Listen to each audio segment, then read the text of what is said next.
It was supposed to be just another heated political debate on live television, a clash of ideals, a battle of egos, and a spectacle for millions watching at home. But what unfolded that night between Senator Rand Paul and Robert F. Kennedy Jr. was something few expected. It wasn't just a political exchange, it became a defining moment of humility, conviction, and the undeniable power of one sentence. The studio lights were bright, the audience hushed, and the tension thick enough to cut with a knife. Kennedy sat calmly in his chair, posture straight, hands folded, listening intently as Senator Paul's voice grew louder. The Kentucky senator, known for his sharp wit and uncompromising stances, leaned forward and declared, "Frankly, Robert, you're being arrogant. You think you have all the answers, but you're ignoring basic science and common sense." The words hung heavy in the air, the kind that can make even the most seasoned guests flinch. Cameras zoomed in. You could see a faint smile forming on Kennedy's face, and not one of mockery,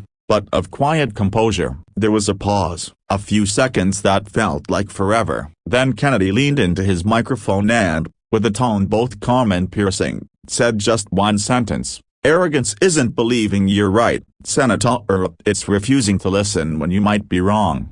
The room fell silent. Even the host seemed momentarily stunned. Rand Paul blinked, taken aback, his expression shifting from defiance to quiet reflection. The audience erupted not in cheers or jeers, but in that collective exhale that happens when truth cuts deeper than argument. In that instant, the tone of the debate shifted. What began as a fiery political clash evolved into a rare moment of human honesty. Kennedy didn't gloat. He didn't push further. Instead, he turned the conversation toward humility and leadership, how those in power, on both sides of the aisle, too often confuse stubbornness with strength. "We've all been wrong," he said, his voice steady. "The question is, who among us has the courage to admit it?" Rand Paul, to his credit, didn't storm off or retaliate. He straightened in his seat, nodded slightly, and replied, "Fair enough." That acknowledgement, a simple, unguarded "Rella," was perhaps the most surprising moment of all. For once,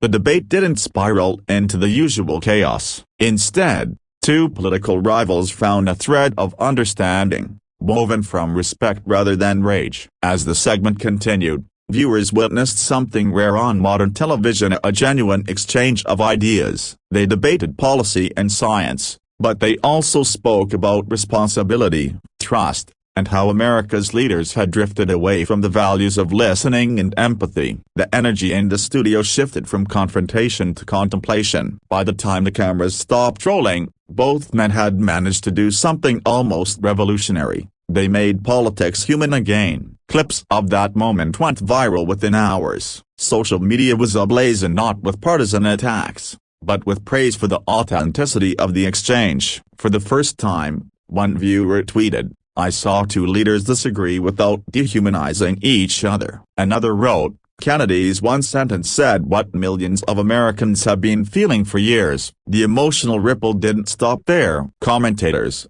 journalists, and even rival politicians chimed in, acknowledging how rare it was to see humility in the political spotlight. The moment became a cultural flashpoint, a reminder that leadership isn't about who shouts the loudest, but who listens the longest. Behind the scenes, staffers from both camps reportedly spoke later that night. What began as a clash between two powerful personalities turned into an unexpected bridge. Sources said Paul even told a colleague, "You know, maybe I came in too hot." He handled that better than I expected. Kennedy, when asked about it later, simply said, "Respect is the beginning of truth." And perhaps that's the real story here, not just that Rand Paul called Kennedy arrogant or that Kennedy shut him down. The true power of that night lies in what it revealed about the human condition. Every one of us has moments when pride speaks louder than patience, but it only takes one voice, one sentence, to remind us that humility isn't weakness,